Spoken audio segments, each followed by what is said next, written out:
saya mendapatkan kabar dari ibunya bahwa novel dia menjadi jembatan atas dipanggilnya dia oleh Menteri Pemberdayaan Perempuan dan Perlindungan Anak.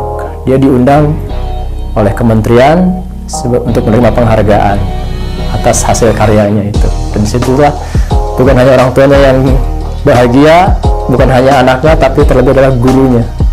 Gurunya sangat bahagia mendapatkan kabar.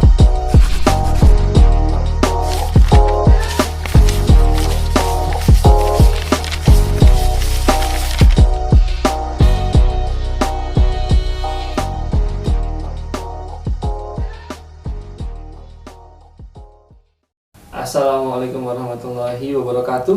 Waalaikumsalam warahmatullahi wabarakatuh. Halo Kang Edi. Halo. Selamat datang di Frasa Media. Iya, terima kasih. Iya, Kang Edi ini adalah Kang Edi Koben. Nah, sedikit mau tahu nih Kang Edi Koben. Sebenarnya nama aslinya Kang Edi Koben atau ada sejarahnya dari balik nama Edi Koben itu? Oh iya, tentu itu nama palsu ya. Kalau nama asli saya kan Edi Juharna sesuai di paspor gitu kan. Kalau nama asli kan untuk keperluan ya salah satunya ngambil honor tulisan gitu kan. Tapi nama Edi Koben ini ada sedikit ceritanya. Waktu saya masih kuliah, kebiasaan waktu zaman jadi mahasiswa proletar itu kan tidak punya perbekalan yang cukup. Jadi kami setiap kali kelaparan suka masuk ke kebun-kebun milik dosen-dosen di sekitaran kampus. Kebun rektor juga pernah kami masuki gitu kan. Untuk apa? Untuk mengambil pucuk-pucuk daun, mengambil hasil bumi, bahkan ya sesekali suka ngambil ikan di kolam rektor gitu kan. Sejak saat itu teman-teman menjuluki saya itu di kebon karena tukang kukurusukan ke kebon gitu.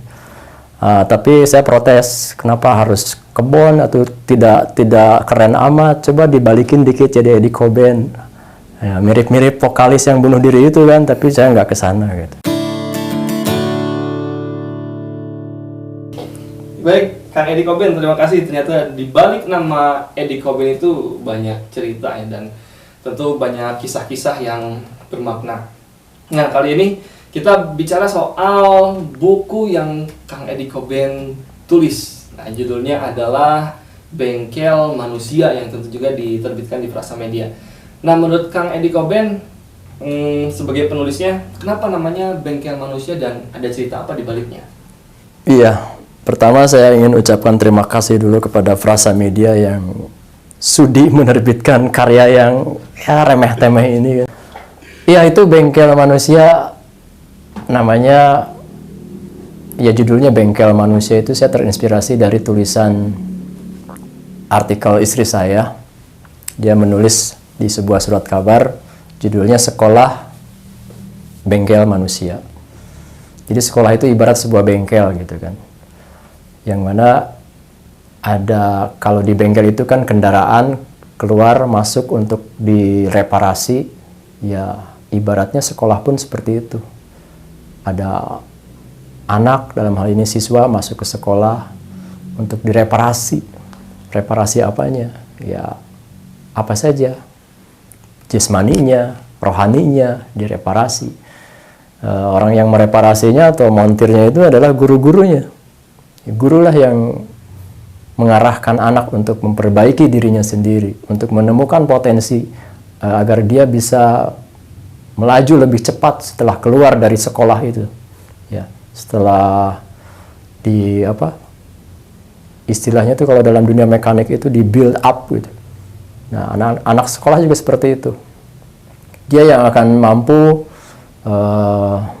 mencari di mana titik lemahnya, di mana kelebihannya. Disitulah si anak setelah keluar dari sekolah diharapkan mampu melesat lebih cepat dibanding sebelumnya.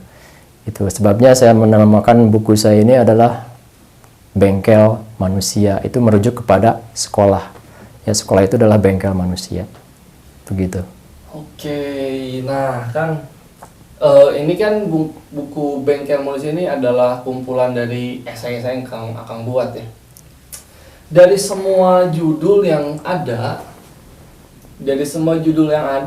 mana judul yang paling berkesan dan paling Kang Edi suka? Iya, Kalau judul yang paling berkesan itu sebetulnya sih ada banyak ya. Tentu adalah esai yang pertama kali dimuat di Surat Kabar itu berkesan. Bagaimanapun itu pengalaman pertama, wah tulisan saya dimuat di media nih, media terbesar di Jawa Barat pula gitu. Tapi ada yang lebih berkesan dari itu adalah esai saya yang berjudul Jangan Tolak ABK di Sekolah. Ini terinspirasi dari kisah seorang ibu yang menceritakan kesulitannya mendaftarkan anaknya ke sekolah. Sementara anaknya tidak mau bersekolah di sekolah luar biasa. Dia inginnya sekolah di sekolah biasa, tapi yang mau menerima kondisi dia seperti itu. Waktu itu ada seorang ibu yang anaknya tunarungu. Dia ingin bersekolah, tapi tidak mau di sekolah luar biasa, inginnya di sekolah biasa. Tapi luar biasa, penolakannya banyak sekali. Penolakan dari sekolah-sekolah baik negeri maupun swasta gitu kan. Dengan berbagai alasan, mulai dari fasilitas, kemudian tenaga pendidiknya yang ya sumber daya tenaga pendidiknya yang kurang kompeten barangkali ya. Sehingga membuat si ibu itu sedih. Kenapa anak saya kok tidak bisa diterima gitu. Kalau hanya persoalan pendengaran itu bisa menggunakan alat bantu pendengaran. Kebetulan waktu itu saya masih mengajar di sebuah sekolah. Ya, sekolah itu saya teringat bahwa semua anak baik yang berkebutuhan khusus maupun yang bukan berkebutuhan khusus itu semuanya layak mendapatkan pendidikan yang bermutu tentunya. Nah, maka saya waktu itu setelah berkompromi dengan pihak sekolah, akhirnya mau menerima anak itu. Dibaurkan dengan murid-murid yang lainnya yang biasa, yang bukan berkebutuhan khusus. Dan luar biasanya, anak itu betul-betul menemukan potensi dirinya setelah bergabung dengan kami di sekolah itu.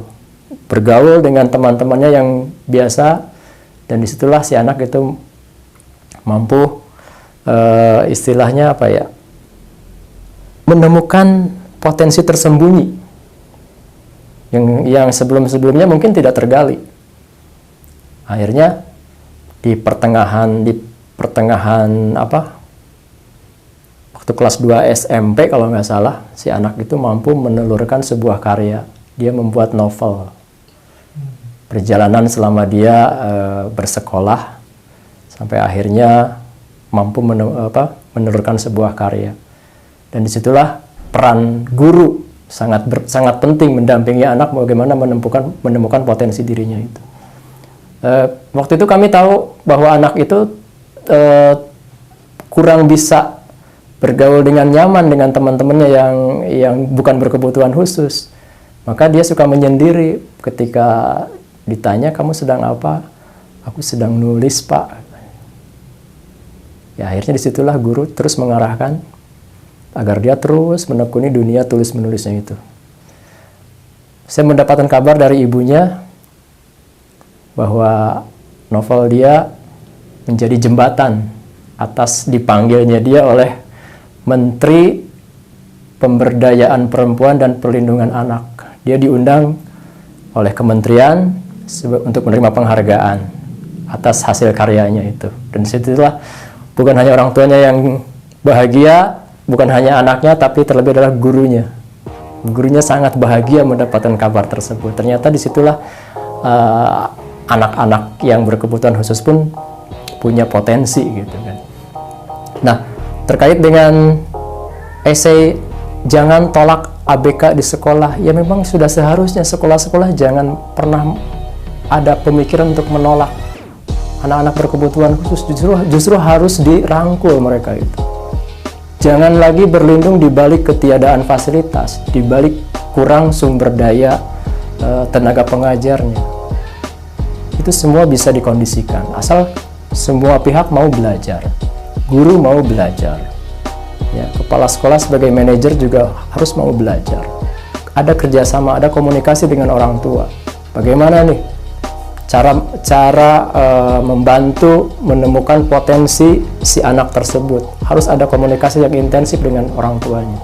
Bagaimanapun orang tua tahu dari awal bagaimana dia mendampingi anak dari sejak lahir sampai dia masuk usia sekolah. Dan disitulah guru bisa mendapatkan istilahnya pijakan, bagaimana mengarahkan anak tersebut agar bisa sejajar dengan teman-teman yang lainnya. Begitu saya kira. 1, 2, 3. Assalamualaikum Kang Edi. Waalaikumsalam warahmatullahi wabarakatuh. Waalaikumsalam.